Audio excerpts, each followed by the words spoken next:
Okay, so as I was saying, the chlorine half cell is 6.3F, number 10.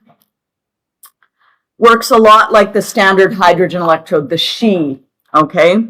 So we have chlorine gas, the half reaction over on the chlorine side is either going to be Cl minus, 2Cl minus plus 2 electrons goes to Cl2, or it's going to be Cl2 goes to 2Cl minus plus 2 electrons. And based on the direction that the electrons are flowing, which of those two reactions, half reactions, is correct?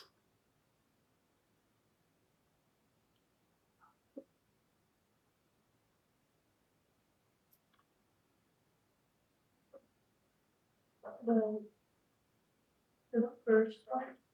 Yeah, the first one, because the electrons are moving towards that platinum electrode. Why do we have a platinum electrode? In the spent, but shouldn't it be 2Cl minus though? It should be 2Cl minus. Didn't I write 2Cl minus? Oh wait, yeah, never mind. Okay. I'm going. It's all good. Don't worry. It's not a very good 2. It's sort of like a little funky looking. It could be a 1. There, let's make it look more like a 2. There we go. All right. So if we are looking at the chlorine half cell, that means that chlorine is the cathode. So the half reaction at the cathode is going to be 2. Oh, I'm a dummy. What have I done? What have I done? I've got all my negatives on one side and all my neutral stuff on the other side. So this should be 2Cl minus goes to 2 electrons plus Cl2. That looks better. And then on our other one, it should be Cl2 plus 2 electrons goes to 2Cl minus. And so now I'm going to re-ask the question, which of those two half reactions will be happening? Is it going to be A or B? It's going to be B, because the electrons are moving in here, right? The electrons are going this way. And so they will add on to the Cl2. So we're going to have Cl2 plus 2 electrons goes to 2Cl minus. And the reason that we have this gas over here is because there's no other way to get gas in there other than to just pump it in. You would have like a, you know, like one of these things, like a canister of gas. And you would have like a valve on the top.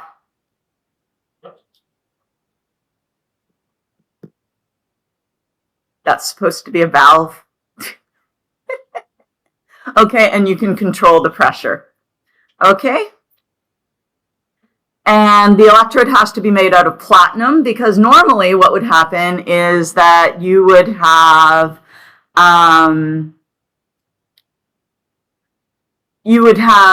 if it was a metal, you would have like M2 plus 2 electrons goes to M solid, and the electrode would be made out of the solid metal, whatever it happens to be. But we don't have a solid metal for it to be made out of. We cannot have it be made out of chloride ions. That doesn't make any sense, right? So we really need something there to deliver the electrons, and so we use platinum. Why do we use platinum? Because it is unreactive, inert. Did that answer your question? Perfect. Do we want to do any more of question 10 while we're here? Going once, going twice, going 3 times? Wait, Miss Spence. Yes. For 10D, it doesn't matter which. It does not matter which equation you use. Either of them is good. Okay. Yeah. So you can use E naught cell equals E naught red cat minus E naught red N. Or you can use E naught cell equals E naught red cat. They both start the same way. Plus E naught oxan. So whichever one you want, doesn't matter. Anything else? I would recommend that when you are doing something like this, that you write down one of these equations and you write it down with these little things so that you keep track what you're doing. Are you using a reduction potential or are you using an oxidation potential? And I even have a tendency where I'm like, okay, reduction is at the cathode. My cathode is my Cl. And so I'll put Cl over it so I don't forget. Right? And then my reduction at the anode, I'd be like, that's my X, right? So I'd have, come back here. I would have X.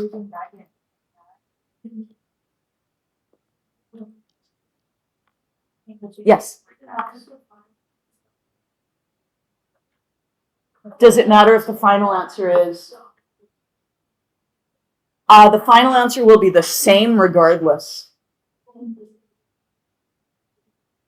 So you are, let's say that the reduction potential, let's say that E naught at the anode, the reduction potential at the anode is 0.3 volts, positive 0.3 volts. It's not, I'm just making up a number. Yes? That means that the oxidation potential is negative 0.30 volts. So this one would be minus 0.30 volts, which is negative 0.30 volts. This one would be plus negative 0.30 volts, which is minus 0.30 volts. These two are the same.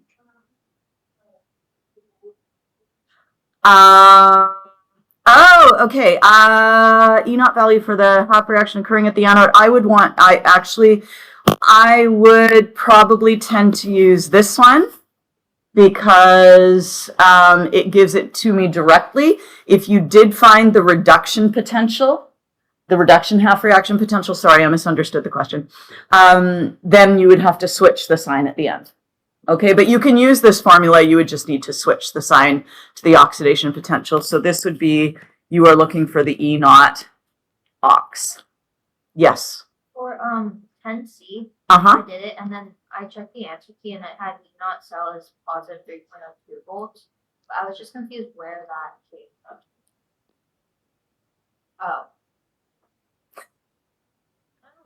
Oh. Any other questions? Was this a helpful question to have gone through? Yeah, because it sort of like teases out all kinds of weird little things. Yes? Okay. There is a ton of practice on here if you're feeling like you just kind of need to practice with cells, label the anode, label the cathode, write the individual half reactions, write the overall reaction, show the electrons moving, the ions moving, determine which gains mass, loses mass, calculate the E naught of the cell. There's a ton of them. So if you feel you need practice on that, you can do these. There's no absolute necessity for you to do any of them if you're feeling good about it. Okay? Anything else from the homework we would like looked at? Going once, going twice, going 3 times? Sold. All right then. Last day we were looking at non-standard potential. And so when a cell is at equilibrium, E naught cell equals 0. So what's basically happening at equilibrium, if here is our electrochemical cell, this is page 104.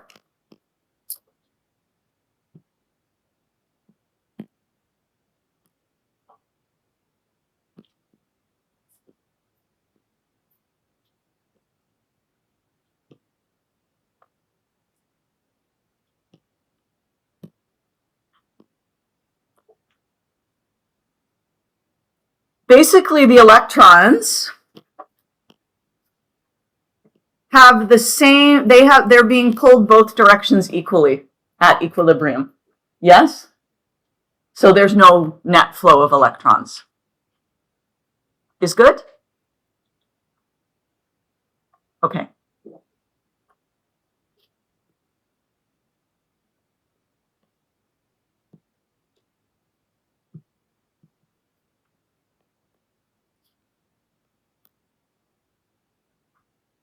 Okay.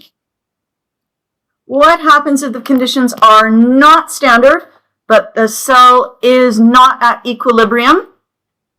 If you recall last day, we looked at the formula that said E of the cell, and you'll notice there's no not.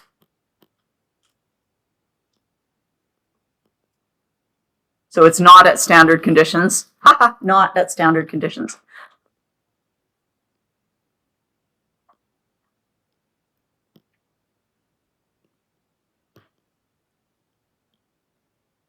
Is equal to the standard cell potential minus, is it RT over N, NF, and then ln, is it log of Q or ln of Q? Ln of Q. There we go. Yeah? And you are not expected to use this for regular chem, okay? And you're actually not expected to use it for AP Chem either. But in AP Chem, if you want to use it, it is on the data sheet. Yeah. And we talked last day about using the reaction quotient. If we have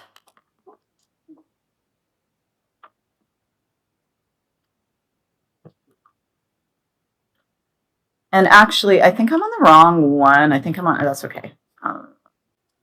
Just ignore me. For an electrochemical cell, do you remember this from yesterday? K is very large. Yes? Mm-hmm. So the closer Q is to K, the closer you are to equilibrium.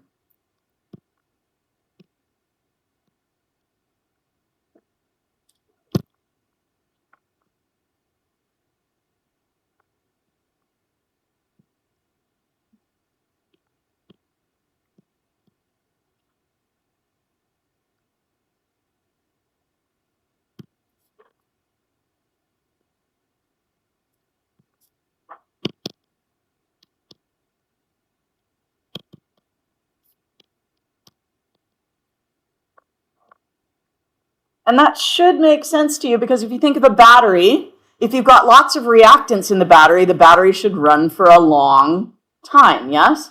If you have lots of products, your battery is probably close to being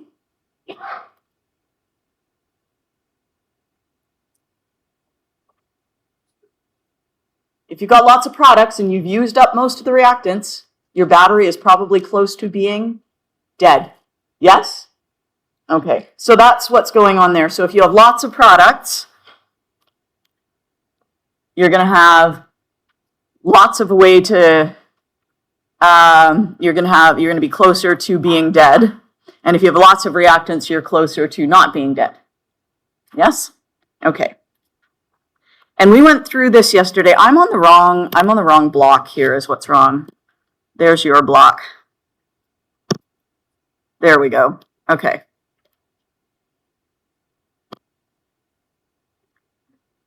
So here is a summary flowchart of how non-standard conditions affect the cell potential. When Q is equal to K, the cell is at equilibrium and the voltage will be 0. K is always very large for voltaic cells as they are always highly thermodynamically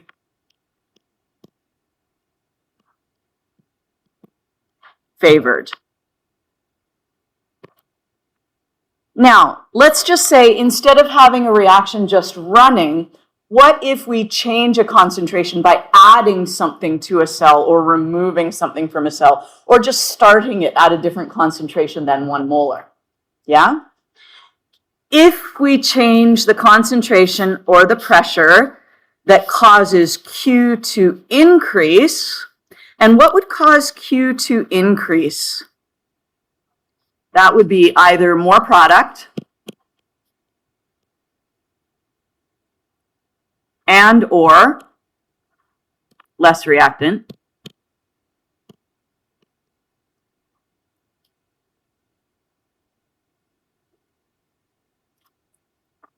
If we have more product and or less reactant, then Q is going to be closer to K.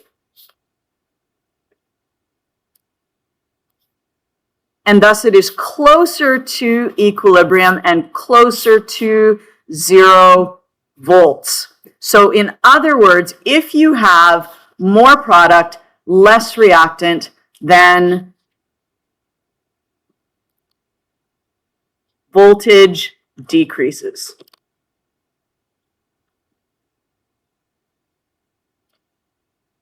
If, on the other hand, you make a change to a concentration or pressure and Q decreases, and what makes Q decrease?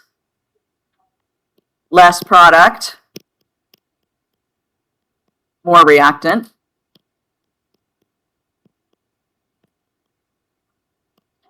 Then Q is further from K, and thus it is further from equilibrium and further from 0 volts. So in other words, the voltage does what? Increases. That should kind of make sense to you, yes? If you got more reactant, you can think that's pushing the reaction forwards, yes? If you got more product, that's pushing the reaction backwards. Sadly, AP no longer allows us to explain it just in terms of Le Chatelier's principle, because they used to. They used to be like, okay, yeah, you can explain it that way. If you have more reactant, that'll cause the equilibrium to shift to the right, you know, and then you have, that's going to mean your potential is bigger, right? Because you're pushing it forward. And then if you have more product, that's going to push it to the left, which means you have less forward reaction, which means that voltage is decreased. But they don't let you do that anymore. So talk about Q and how it compares to K, and whether that brings you closer to equilibrium or further from equilibrium, and what that does to the voltage. Okay? So here we have an example here. We've got a copper zinc half cell, and we have a voltage equal to 1.10 volts under standard conditions. If the zinc were increased to 2 molar, while the copper was held constant at 1 molar, how would that affect the cell potential? So what if, this is our standard conditions, what would happen if we then increase the concentration of zinc to 2.0?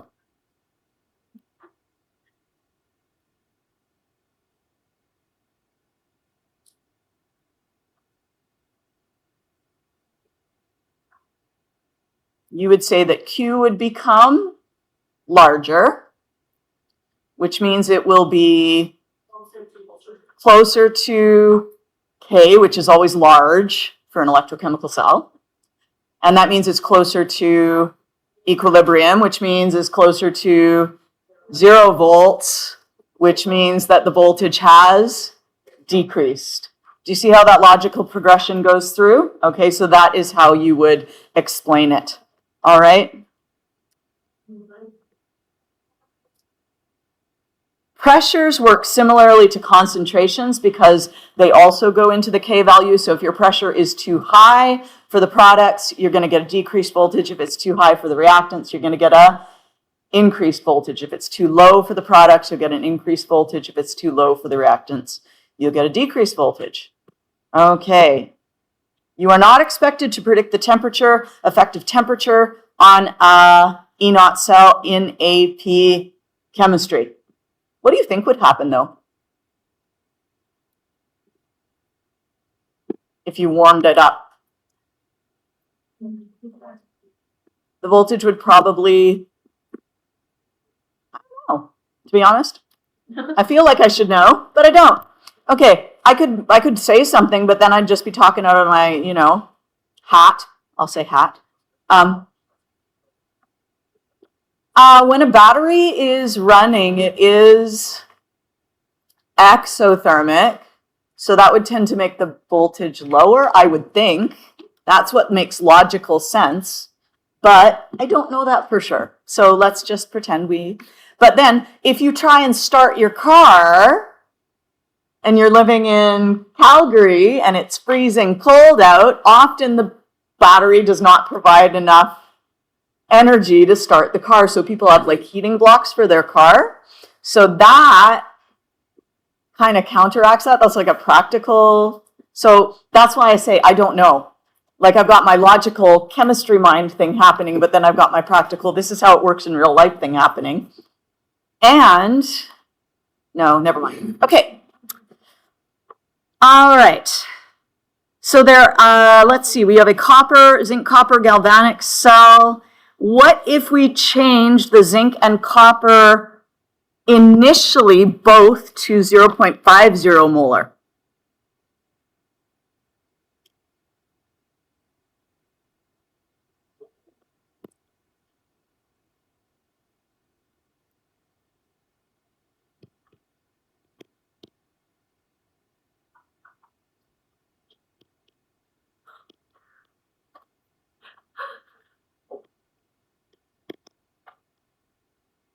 So far, so good? What are the standard conditions? Yeah, but for the concentrations. No, it's okay. It's okay. Those are the standard conditions. I didn't ask the question very well. What are the standard concentrations? 1 and 1. So Q standard is 1.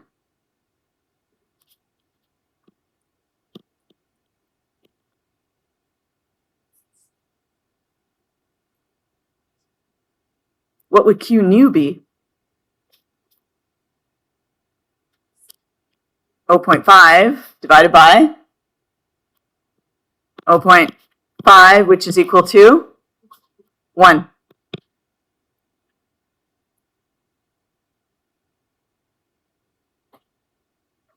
Since Q new is equal to Q standard, what effect would this have on the voltage? There would be no change to the voltage.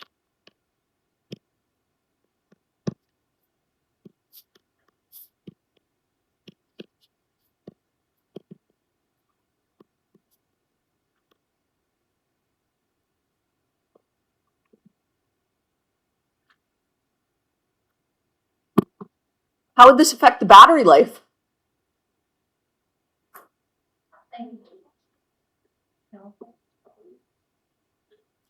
So would the battery last longer? Would the battery last the same? Would the battery last less time? Why the same? There's no change in the voltage. But would you run out of reactants sooner? Oh, would you build up products sooner?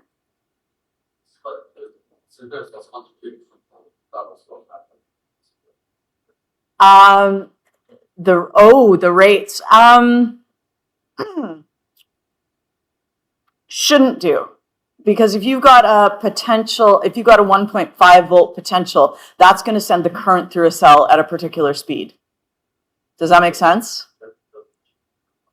It does not change for concentration. If the voltage is the same, the current will be the same. The speed the electrons move will be the same. So you're transferring the same number of electrons per second. So you'll just run out of reactant sooner and build up too much product sooner.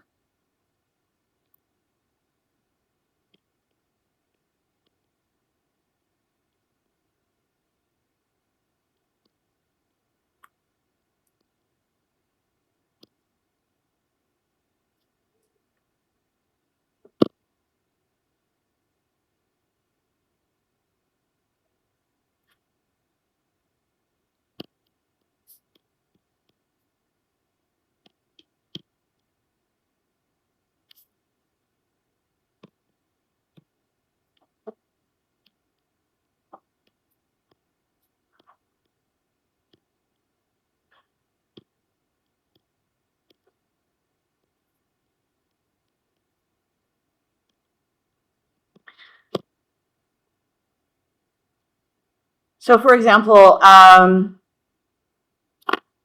got like a camping lantern and it takes D cells. Yeah?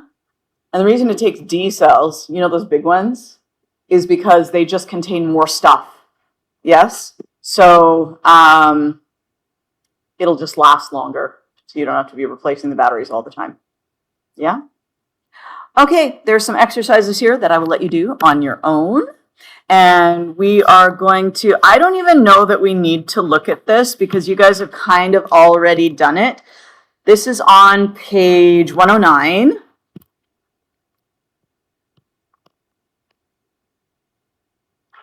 We know that as a redox reaction proceeds, the anode loses mass and the cathode gains mass. Are we feeling good about that at this point? Yes? Okay, good. Now, if in this reaction we gain 1 gram of copper, what mass of zinc will be lost? How would you do that? What tool would you use in your toolbox? You would use stoichiometry.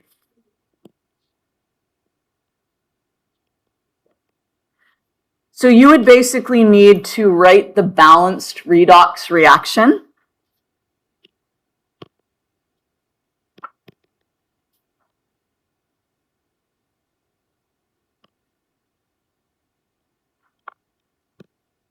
And then just do stoich. This one's really straightforward because zinc loses 2 electrons, copper gains 2 electrons, so it's just a 1-to-1 mole ratio. Do we need to see any more of this or can we move on? What do you guys think? We can move on? Okay. And we did a question like this on your assignment. How many electrons pass through a wire when 1 gram of copper is deposited on the copper electrode? Would you be able to do that? What kind of reaction would you use here? Would you use the redox reaction? You would use the half reaction. You would use the reduction half reaction.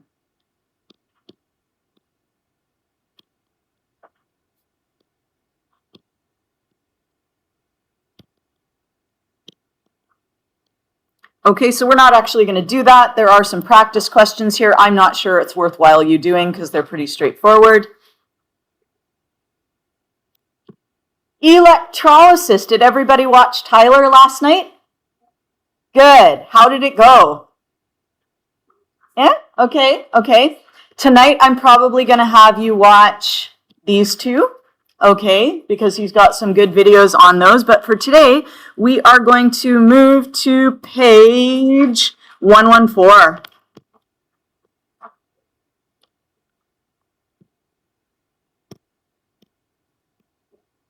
So electrolysis, lysis, means to split. So literally, it means to split with electricity. So we can electrolyze water and end up with hydrogen gas and oxygen gas. We are splitting the water up. Electrolytic cells are non-spontaneous cells. So they are the reverse of a galvanic cell. Okay?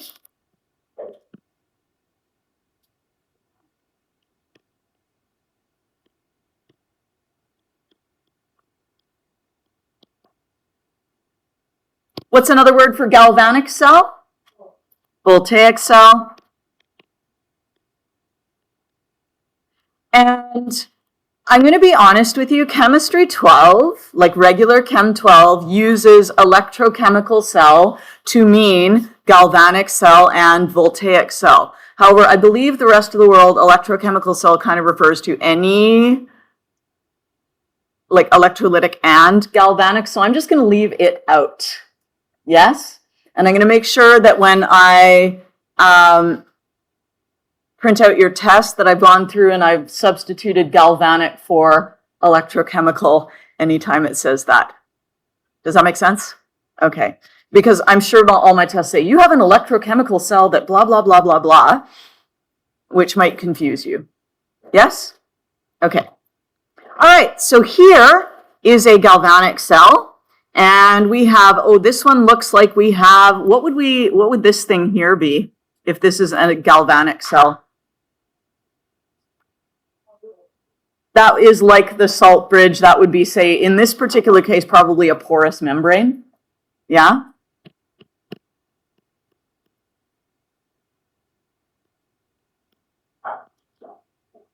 And you can see that the electrons flow in alphabetical order from A to C. They go that way, right? From anode to cathode.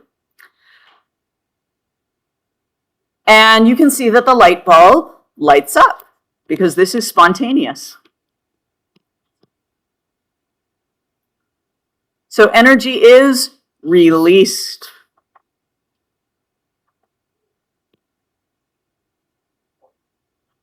Let us compare that with the electrolytic cell.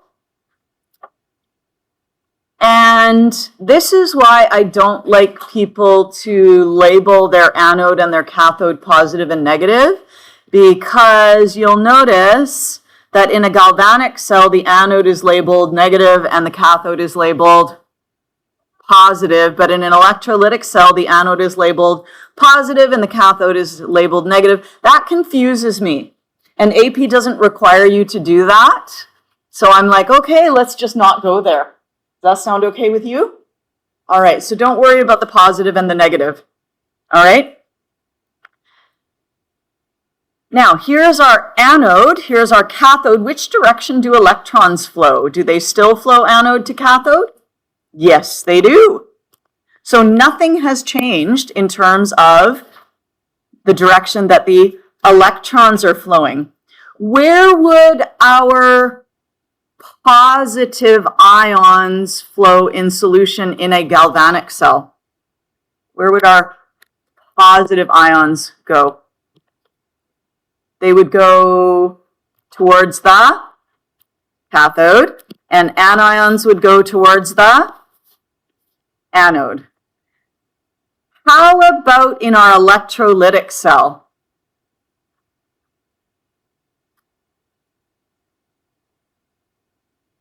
Where are the cations going to go? Where are the anions going to go?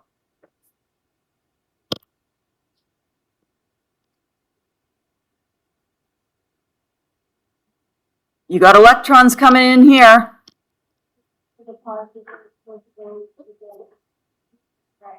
Positive would go to the cathode. So cations still go to the cathode and anions still go to the anode. So does anything change in terms of where everything moves? No, electrons flow anode to cathode, cations still go to the cathode, anions still go to the anode.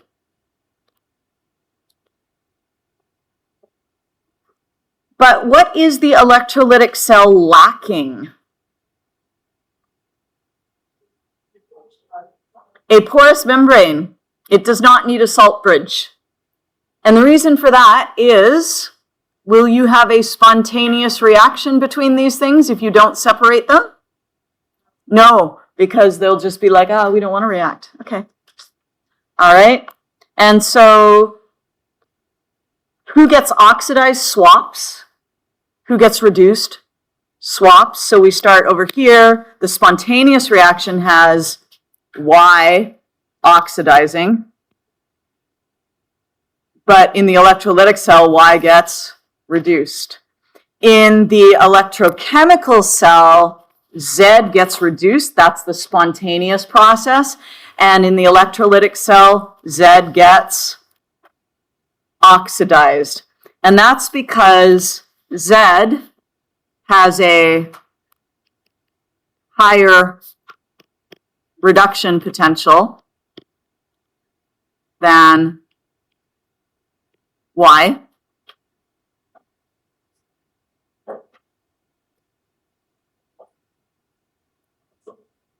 And Y has a higher oxidation potential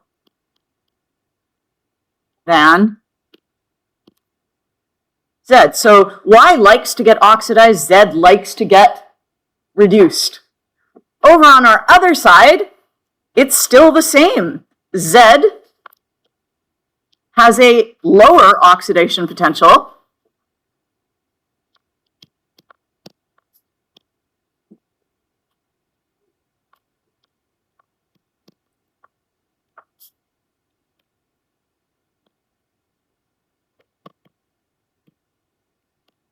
And Y has a higher, lower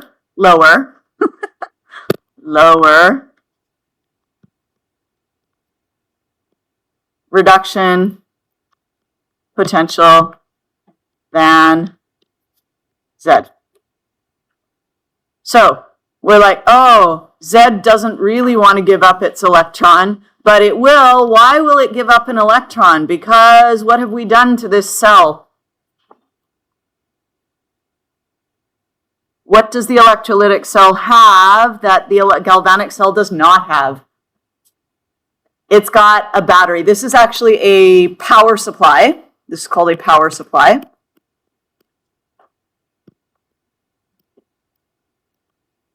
And it is a DC power supply. What that allows is, do you guys know what kind of current comes out of the wall? This is AC current. And in AC current, this is not really how it works. It has things to do with amplitudes and things that I don't understand because I'm not a physics person. I always think of alternating current as doing this. Yes? That's how I think about alternating current because I'm a biochemistry major, okay? But if you want to run an electrolytic cell, you don't want the electrons going, am I going to the cathode? Am I going to the anode? Am I going to the cathode? Am I going to the anode? I'm not really doing either. I'm just going back and forth. You want them to travel in one direction, yes? So what a power supply does is it turns AC current into DC current, direct current. Okay, so for those of you who don't know, this is alternating current.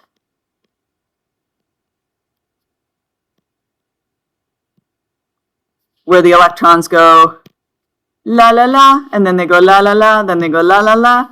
Okay, they don't really do that, but you're going to say pretend, okay? And over here, this is direct current, which means that all the electrons just flow in one direction.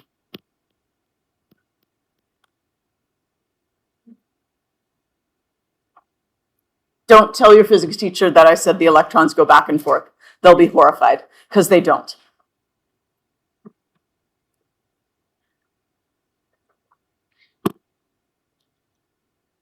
So instead of energy being released, right, we have the light come out in the galvanic cell. In the electrolytic cell, we have energy is used to drive the non-spontaneous reaction.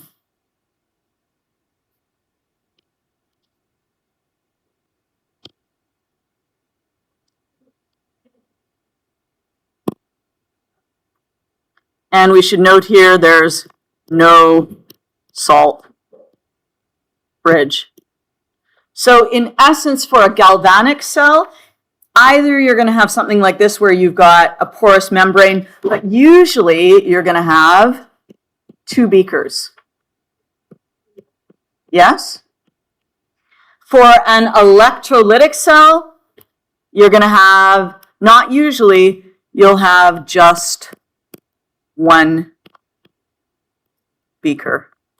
So this one is usually two beakers, or it can be one beaker with a porous membrane.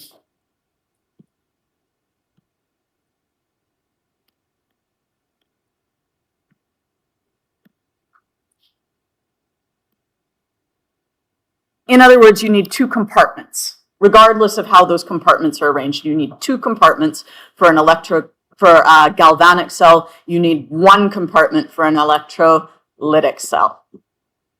Is good? Okay.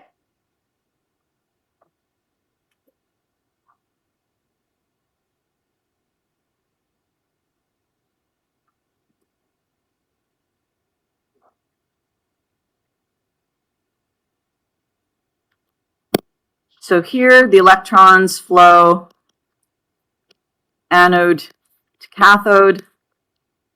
Over here, the electrons flow anode, cathode. The cations go to the cathode. Over here, the cations go to the cathode. Anions go to the anode, and anions go to the anode. Oxidation still occurs at the anode, reduction still takes place at the cathode. Okay?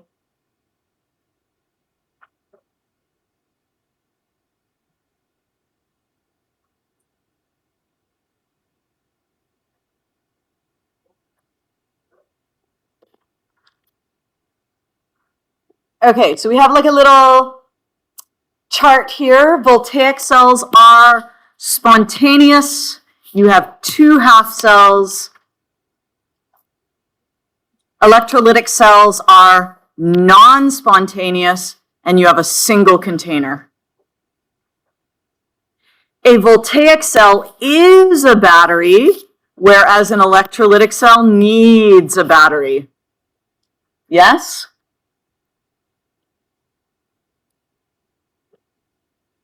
A voltaic cell produces electricity. Whoops, wrong one. Wrong color. Produces electricity, whereas the electrolytic cell uses electricity. The cell voltage for a voltaic cell is positive. The cell voltage for an electrolytic cell is negative. Because this is spontaneous, delta G is negative. Because this is non-spontaneous, delta G is positive.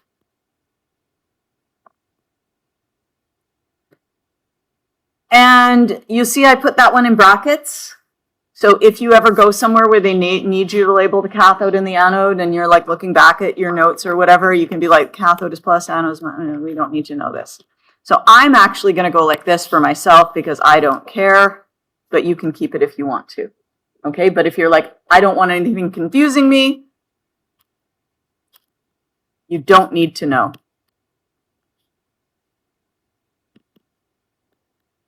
It's correct, you just don't need to know it. Things that are the same: oxidation at the anode, reduction at the cathode, electrons flow anode to cathode, cations move to the cathode, anions move to the anode. Okay, yay. Predicting the products of electrolysis. This is the tricky part. And if there is no water present, then your life becomes very, very easy. Okay, so we are predicting the products. If there is no water, what that means is that your ionic compound is not aqueous. It is instead, how can we get the ions to move without it being aqueous? We can, gas, not a gas.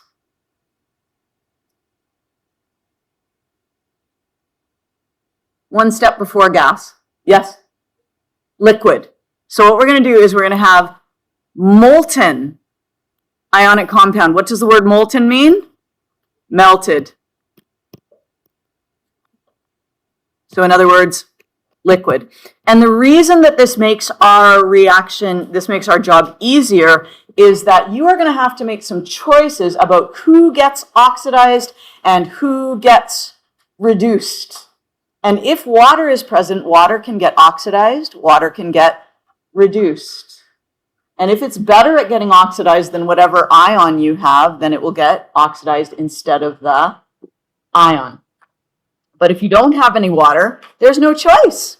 You just say, okay, I have some molten NaCl, in other words, NaCl liquid. Okay, and I only have 2 ions. in the NaCl, I got Na plus, and I have Cl minus. Now, do you guys know which terminal of the battery is which the long one is the, like if you've got a battery that looks like this, which is the positive terminal of the battery and which is the negative terminal? The long one is the positive and the short one is the negative. And this symbol here is a cell.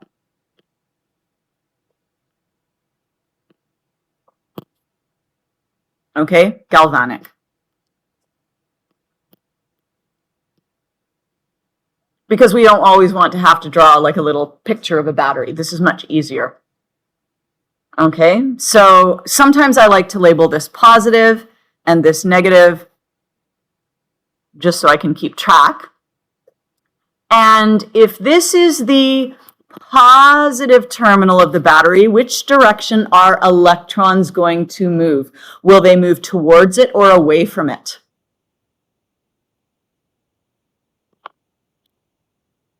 Are electrons repelled by or attracted to positive? They're attracted to positive. So electrons are going to move this way.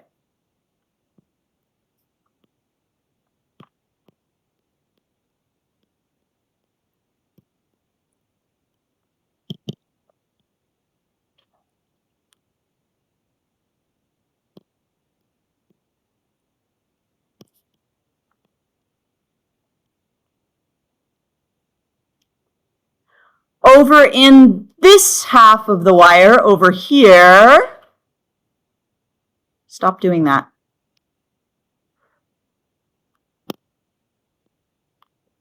Why you not erase? There we go. Over in this half of the wire over here, we have the negative terminal of the battery, and the electrons, are they attracted to or are they repelled by that negative terminal? They're repelled by that negative terminal. So the electrons are going to move away from that negative terminal.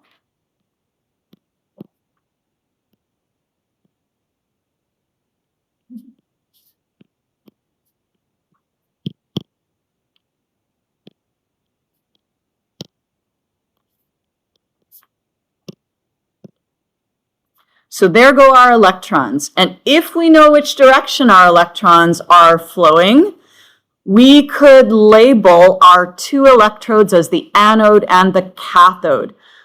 Which one is our anode? The one on the left or the one on the right? Yeah, the anode is on the left and the cathode's on the right.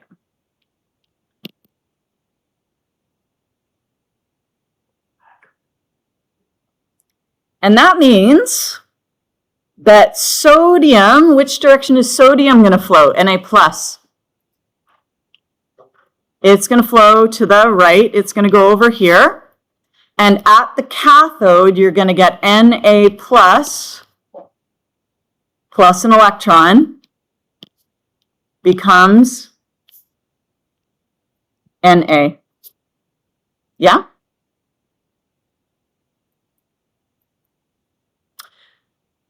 Which direction is chloride going to move? It's going to move to the left. And where are all these electrons coming from? They are coming from the chloride ion, right? The chloride ion goes over there. It gives up its electrons. And so we have now Cl minus goes to, what would we get? It would have to be Cl2, which means we need 2 Cl minuses, and then that's plus 2 electrons.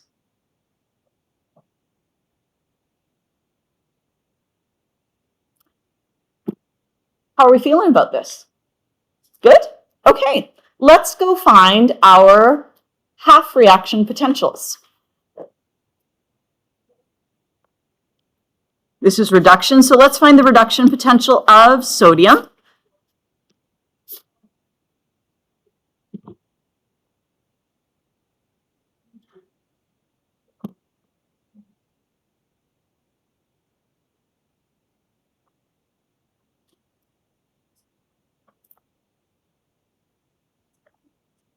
Reduction potential of sodium is negative 2.71.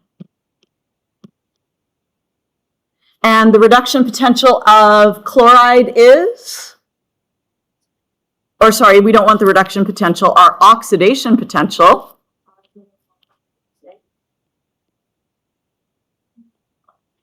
And let's go take a look. Oh, it should be negative 1.36.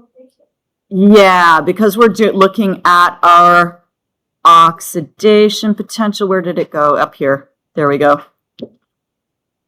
Okay, so it's going to be going backwards, so that's going to be negative 1.36. Oops, that's not what I meant to do. Yeah.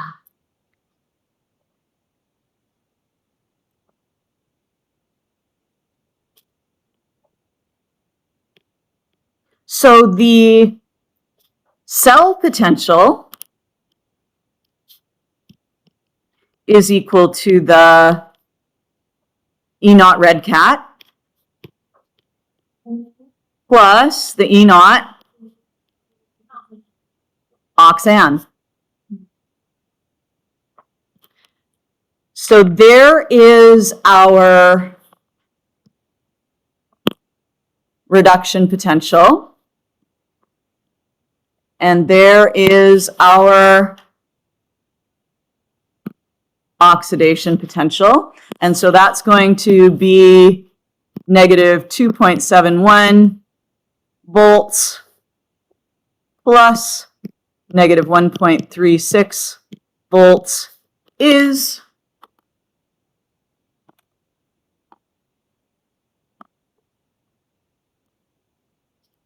negative 4.07 volts.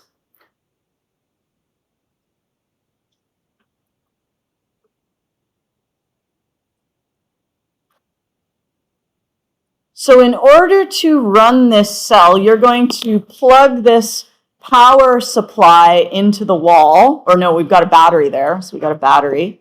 All right.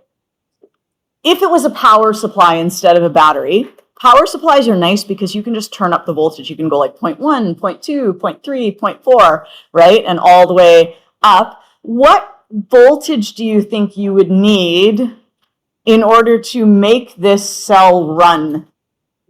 What voltage would you need to supply it with?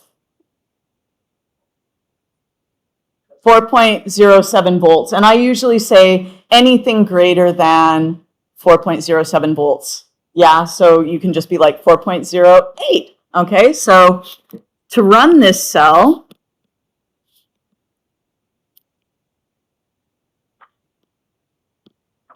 you must supply greater than 4.0 positive 4.07 volts.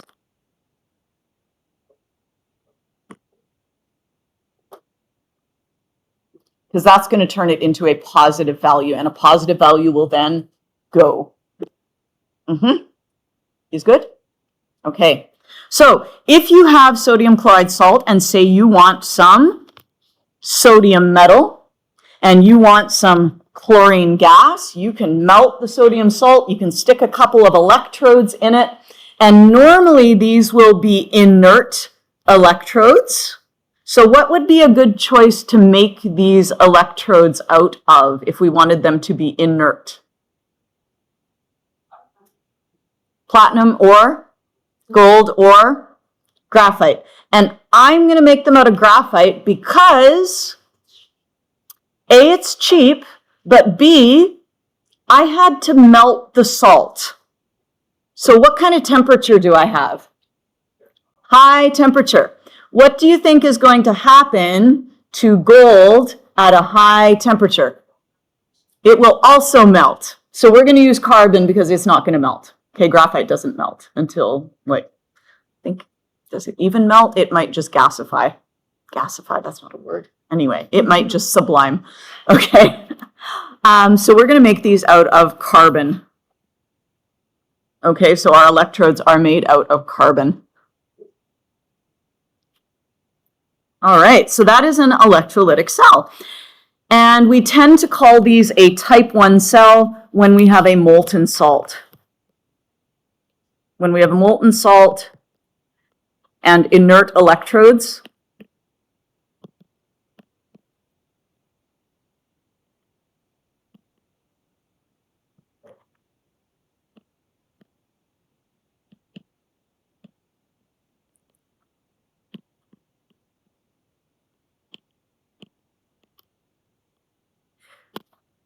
not because you're going to be writing about type 1 cells, okay? You're not going to be explaining about type 1 cells.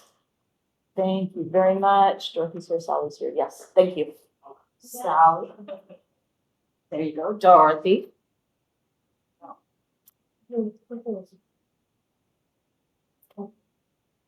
But because you'll see videos about them, right? You'll see them referred to that way. So, for example, if we go back to this 6.4a literally is just electrolysis videos. So if we get through electrolysis and you're feeling icky about it, because very often people feel icky about electrolysis, it is not simple. It looks simple so far, but just wait, we haven't done type 2 and type 3 cells yet. Holger has a video on type 1 cells, a video on type 2 cells, an intro, and then an example. These ones are shorter videos, okay, so they're not going to take you that long. We've got a 10-minute video, a 10-minute, and then we got more type 2 examples because type 2 is tricky, okay? And then we have type 3, which is kind of like type 2 with one more little monkey wrench thrown into it. And then we have applications, electroplating, which is an application of a type 3 cell, and electrorefining, which is another application. So there are lots of videos for you to watch here if by the end of this you're kind of like, wow, I thought I got it maybe in class, but now I'm looking at these questions and I have no idea what's going on. So you can go home and Mr. Kolger can explain it in yet a different way, which is kind of nice. Yes? Okay. All right. So back to here.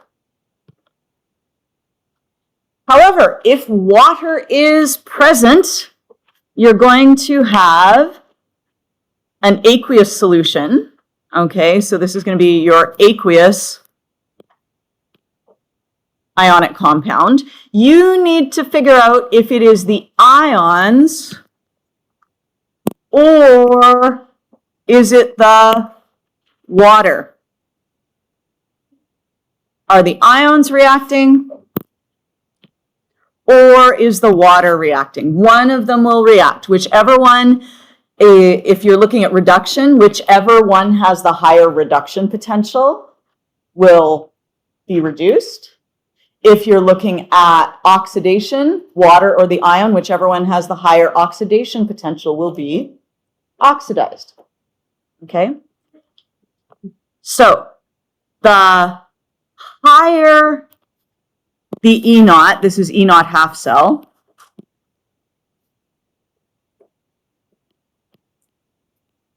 so either E naught red or E naught ox.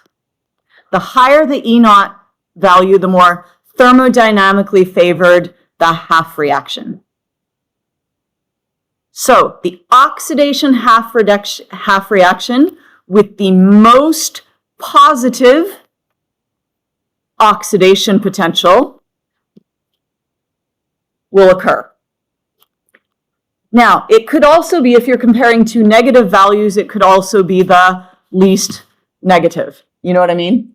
Okay, so I put that in there just in case there's any confusion. Now, if you're looking at a reduction reaction, same thing, you're going to look for either the most positive reduction potential or the least negative reduction potential. So here we have a solution containing lithium ions and nitrate ions. So we have LiNO3 aqueous. And we're going to stick it into a beaker. We're going to put in a couple of electrodes. We're going to put in a power supply or a battery and try and run the thing. And we're going to try and figure out what gets produced. Okay?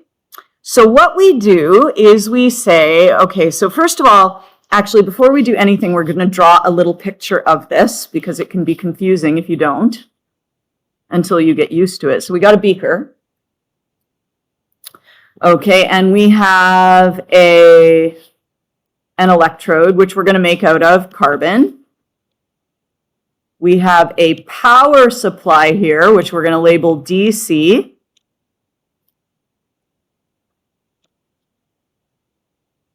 We're going to have another electrode that's made out of carbon. And in our beaker, we have Li+, we have H2O, and we have NO3-. Yes?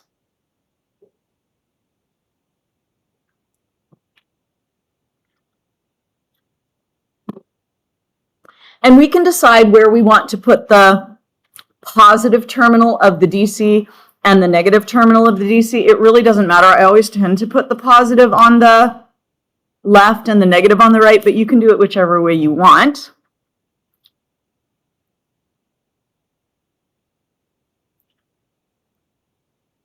If the positive terminal of the DC power supply is on the left, which direction are electrons flowing?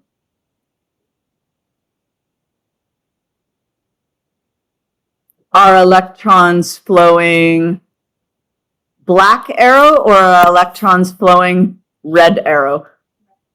Red arrow. Okay, so electrons are flowing towards the positive and they're flowing away from the negative. That makes this one the anode. That makes this one the cathode. If you were to reverse the terminals, like if you had the negative terminal of the DC on the left, the electrons would just flow the other way, and the right-hand one would then be the anode, and left-hand one would be the cathode. Okay. How do you switch it? You take the wires. Okay, so there's this power supply is like a little box. Okay, and it's got like a black thing to plug a wire into, and it's got a red thing to plug a wire into, and all you would do is you would be like, doop. Yeah?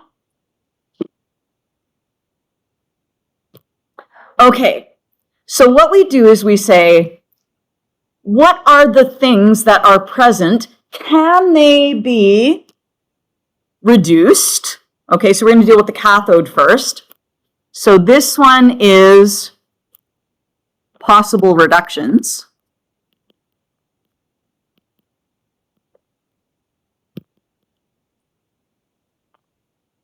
Li could be reduced. Okay, so you go and you look on the left-hand side of your chart and you say Li, NO3, and water. Let's go look for those. We have Li is down here somewhere. Oh, it's way at the bottom, isn't it?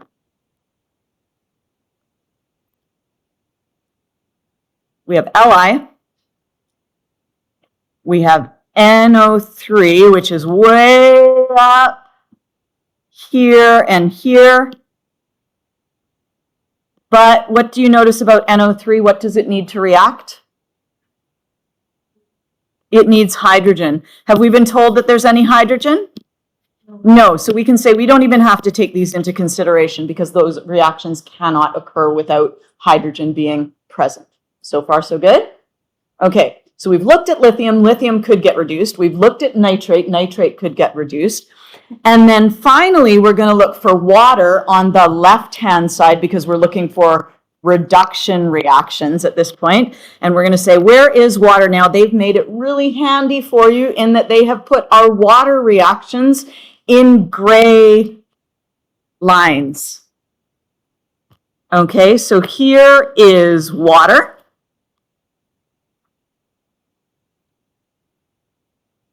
So if you had to make a choice of lithium or water, which one would you say is going to get reduced?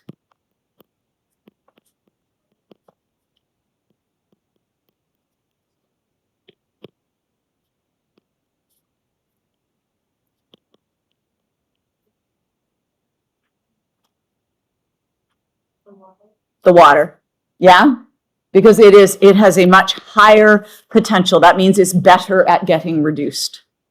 Okay? So it would require a lot more energy. You would have to supply another, I don't know, almost 2.5, almost 2.6 volts to get this one to go. Yeah?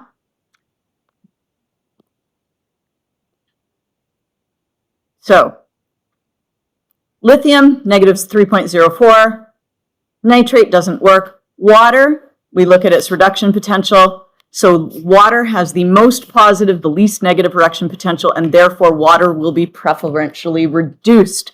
So if we say, what is our reaction at the cathode, this forward reaction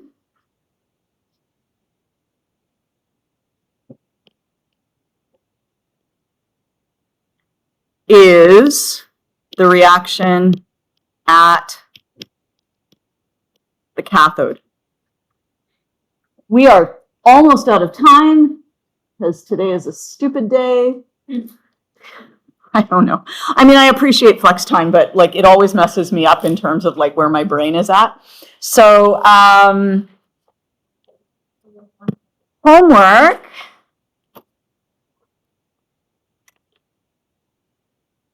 Video? I think it would be good for you to take a look maybe at some of the Colger stuff. Let's take a look at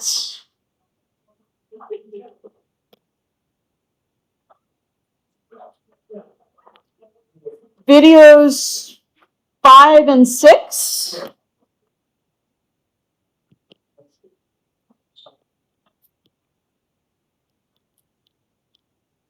And I'll assign some questions as well. They'll be up on Teams on page 112. And let's see what do we want here. This is a reminder for PE leadership. There's a meeting in the PE classroom during class for presentation. Oh, again, PE leadership. There's a meeting in the PE classroom during class for presentation. Thank you.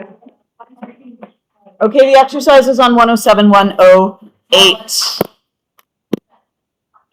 No. Or.